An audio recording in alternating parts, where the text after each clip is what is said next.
پیلا نہیں دی وہ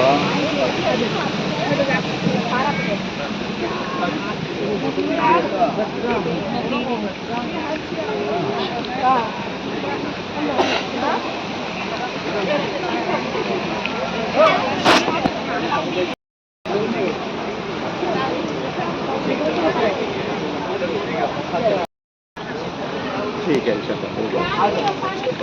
کہاں سے تب کا نیٹ